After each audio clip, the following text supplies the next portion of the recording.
Alam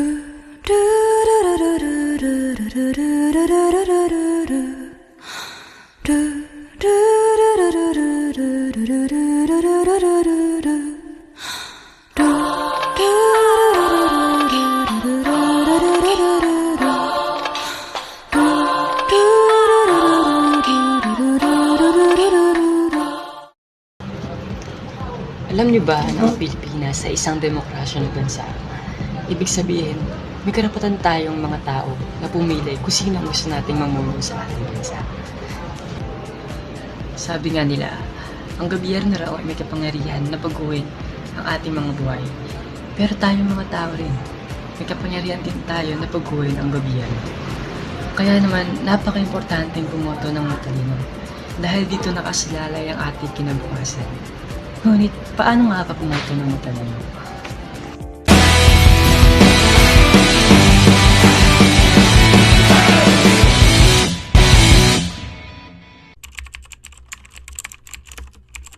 Una, mahalaga ang pagsusuri ng mga katotohanan. Siguraduhin tama o tumpak ang mga impormasyon bago maniwala o magbahagi nito. Gumamit ng mapagkakatiwalaang mapagkukunan upang kumpirmahin ang mga detalye ng mga kandidato, katulad ng kanilang mga plano para sa ating bansa at mga nagawa noong nakaraan. Pumili ng maayos. Humanap ng mga kandidatong hindi lamang matalino, kundi talagang may kakayahang mamuno sa ating komunidad, na may pananagutan at pagiging bukas. Dapat ang isang mahusay na kandidato ay nagtataglay ng tiwala at nagpapakita ng integridad. Pangatlo ay alamin ang kanilang mga plataforma sa pamamagitan ng pananaliksik. Alamin ang mga plataforma, plano at mga intensyon ng mga kandidato sa pamamagitan ng pagbisita sa kanilang mga website. Mag-analisa, ikumpara ang mga plataforma ng mga kandidato nang sa ganun ay malaman ang kanilang mga pagkakaiba at mga pagkakatulad. Mag-isip ng kritikal tungkol sa plataforma ng mga kandidato. Isipin natin kung ito ba ay makatutulong sa lahat o pansariling kagamitan lamang. Pang-apat ay huwag lang tayo sumali sa majority vote. Sa halip ay mag-isip tayo ng kritikal at gumawa tayo ng sariling desisyon. Dapat mong pag-aralan ang mga opsyon at gumawa ng sariling desisyon. Hindi mo dapat ipagpaliban ang iyong mga prinsipyo o halaga sa mga nakararami. At huwag tayo matakot na tumayo sa ating sariling opinyon. Panglima ay makinig ng may bukas na isip. Pakinggan natin ang ibang pananaw ng mga tao. Saalang-alang ang mga argumento ng magkabilang panig. At huwag magpadala sa mga emosyon o personal na interes. Mag-isip ng kritikal at magdesisyon ng may katwiran.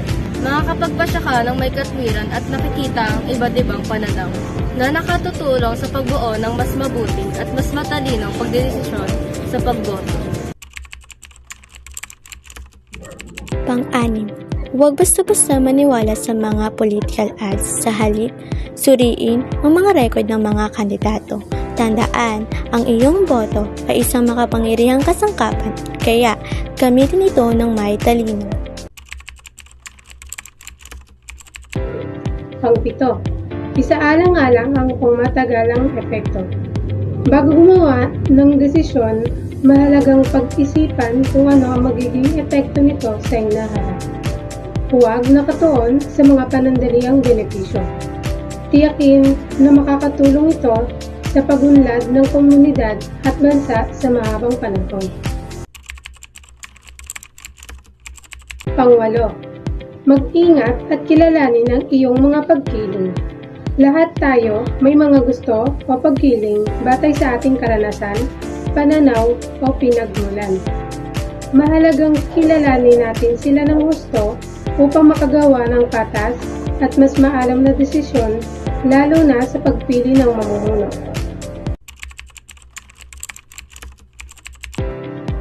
Pang-siyam, siguraduhin na pananagutan ang mga kandidato. Mahalagang huwag kalimutan ang mga ipinangako ng mga kandidato pagkatapos ng halalan.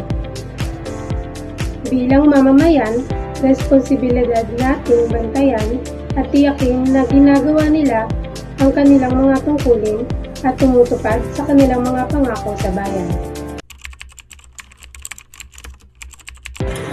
Pang-10, alamin ang iyong karapatan at responsibilidad sa pagboto.